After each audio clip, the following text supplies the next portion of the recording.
കല്യാണിയുടെ മരണം സ്ഥിരീകരിക്കുന്ന ആ ഒരു സമയത്ത് അങ്ങേയറ്റം വൈകാരികമായി ഒരു നാടൊന്നാകെ തളർന്നു പോകുന്നത് നമ്മൾ നേരിൽ കണ്ടതാണ്. ഈ കുട്ടിയെ കാണാതായി എന്ന് രാത്രിയിൽ അറിയുന്ന ആ ഒരു നിമിഷം തൊട്ട് പോലീസും നാട്ടുകാരും സന്നദ്ധ പ്രവർത്തകരും രാഷ്ട്രീയ പാർട്ടിക്കാരും അന്ന് വേണ്ട സകലമാന മനുഷ്യരും ജില്ലയിൽ ആകെ തിരച്ചിൽ നടത്തിയിരുന്നു. എല്ലാ തരത്തിലുള്ള സാധ്യതകളും പരിശോധിച്ചിരുന്നു. അതിനിടയിലാണ് കുട്ടിയുടെ അമ്മയുടെ ഭാഗത്തുനിന്ന് പലതരത്തിലുള്ള മൊഴികളും വൈരുദ്ധ്യങ്ങളും ഒക്കെ ഉണ്ടാകുന്നത്. പിന്നീടാണ് അതിനെ തുടർന്ന് അന്വേഷണം കൂടുതൽ ബലപ്പെടുന്നതും ഇപ്പോഴേ കേന്ദ്രീകരിച്ച് അന്വേഷണം നടന്നതും. ഇപ്പോഴേതായാലും തിരുവാങ്കുളത്തെ മറ്റക്കുഴിയിലുള്ള കുട്ടിയുടെ അച്ഛൻ്റെ വീട്ടിലേക്ക് മൃതദേഹം എത്തിച്ചിരിക്കുകയാണ്. ജനപ്രതിനിധികളും നാട്ടുകാരും അടക്കം നിരവധിയായ ആളുകളാണ് ഇവിടേക്കെത്തി ഈ കുട്ടിയെ ഒരു നോക്ക് കാണുവാൻ വേണ്ടിയിട്ട്. ഒരുപക്ഷെ ഇന്നലെ കല്യാണിക്ക് ജന്മം കൊടുത്ത ആ സ്ത്രീക്ക് ഒരു ദുർബുദ്ധി തോന്നിയില്ലായിരുന്നുവെങ്കിൽ ഇന്ന് ഈ വീട്ടുമുറ്റത്ത് തുള്ളിച്ചാടി നടക്കേണ്ടിയിരുന്ന ആ കുരുന്നാണ് ഇപ്പോഴിവിടെ ചലനമറ്റ് കിടക്കുന്നത്. ആ പൊന്നോമേനയുടെ മരണത്തിൽ അങ്ങേയറ്റം തകർന്ന വൈകാരികമായ മനസ്സോടുകൂടിയാണ് ഇവിടെ കൂടി നിൽക്കുന്ന ഓരോ മനുഷ്യരും. ഇന്ന് 4:30 കല്യാണിയുടെ സംസ്കാര ചടങ്ങുകൾ തിരുവാണിയൂരിൽ നടക്കുമെന്നാണ് അറിയാൻ സാധിക്കുന്നത്. ഇപ്പോൾ ഇവിടെ വന്ന ഓരോ മനുഷ്യരും കല്യാണിയെക്കുറിച്ചുള്ള ഓർമ്മകൾ, അല്ലെങ്കിൽ അന്ന് ഈ അമ്മ കൂട്ടിക്കൊണ്ടു പോകുന്നതിന് തൊട്ട് മുൻപ് വരെ കല്യാണിയുമായി സംസാരിച്ചവർ, അവളുമായി കൊഞ്ചിക്കൊഴഞ്ഞവർ, അവരെ കളിപ്പിച്ചവൾ, അവളോട് വാത്സല്യത്തോടു കൂടി സംസാരിച്ചവർ, ഇവരെല്ലാം വന്ന് കണ്ണ് നിറഞ്ഞ് അങ്ങേയറ്റം വൈകാരികമായി തളർന്ന ഒരവസ്ഥയിലാണ് ഇവിടെയുള്ളത്. കുട്ടിയുടെ അച്ഛനും ബന്ധുക്കളും നാട്ടുകാരും എല്ലാവരും ഇവിടെയുണ്ട്. അല്പസമയം മുൻപാണ് ജനപ്രതിനിധികൾ അടക്കമുള്ളവർ ഇവിടെ വന്ന് കുട്ടിക്ക് ആദരാഞ്ജലികൾ അർപ്പിച്ച് പോകുന്ന സാഹചര്യം ഉണ്ടായത്. ഇപ്പോഴേതായാലും ഈ ഒരു ആചാരപരമായിട്ടുള്ള ചടങ്ങുകളാണ് നടക്കുന്നത്, പ്രാർത്ഥനകളാണ് നടക്കുന്നത്. കല്യാണിക്കുട്ടിയുടെ ആത്മാവിന് നിത്യശാന്തി ലഭിക്കുവാൻ വേണ്ടിയിട്ടുള്ള പ്രാർത്ഥനകളാണ് ഇപ്പോൾ നടക്കുന്നത്. ഏതായാലും കുട്ടിയുടെ അമ്മയുടെ വൈദ്യപരിശോധനകൾ നടത്തി അമ്മയെ കോടതിയിൽ ഹാജരാക്കുവാനുള്ള നടപടികൾ പുരോഗമിക്കുന്നു എന്നാണ് നമുക്ക് അറിയാൻ സാധിക്കുന്നത്.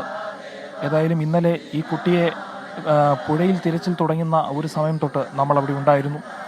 സ്കൂബ ടീമിൻ്റെയും ഫയർഫോഴ്സിൻ്റെയും പോലീസിൻ്റെയും പ്രാദേശികമായിട്ടുള്ള മത്സ്യബന്ധന തൊഴിലാളികളുടെയും വഞ്ചിക്കാരുടെയും ഒക്കെ സഹായത്തോടെയാണ് തിരച്ചിൽ നടന്നത്.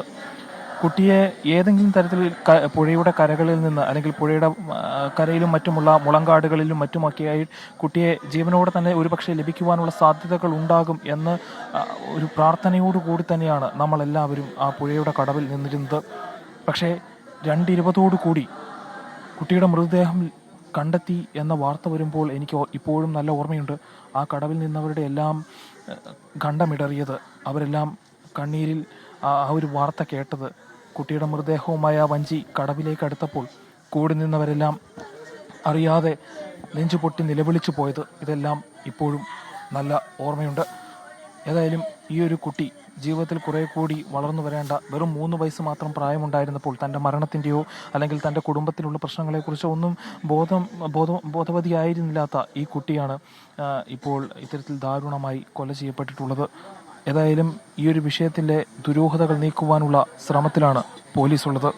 അതുതന്നെയാണ് കുടുംബത്തിൻ്റെയും അല്ലെങ്കിൽ നാട്ടുകാരുടെയും അടക്കം ആവശ്യം.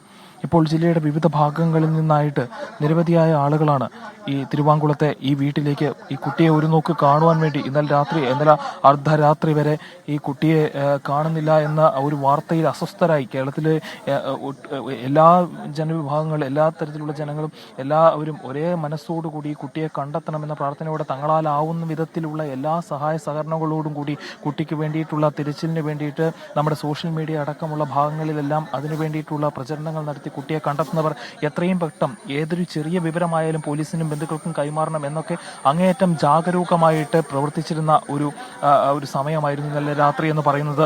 ആ ഒരു ജാഗ്രത, അല്ലെങ്കിൽ കുട്ടിയെ എങ്ങനെയും കണ്ടെത്താൻ കഴിയുമെന്ന് പറയുന്ന ആ ഒരു ശുഭാപ്തി വിശ്വാസത്തെ എല്ലാം തകർന്നു പോകുന്ന ഒരു കാഴ്ചയാണ് പിന്നീട് 2:20 നമ്മൾ മൂഴിക്കുളം പാലത്തിൻ്റെ ചുവട്ടിൽ വെച്ച് കാണുന്നുണ്ടായത്.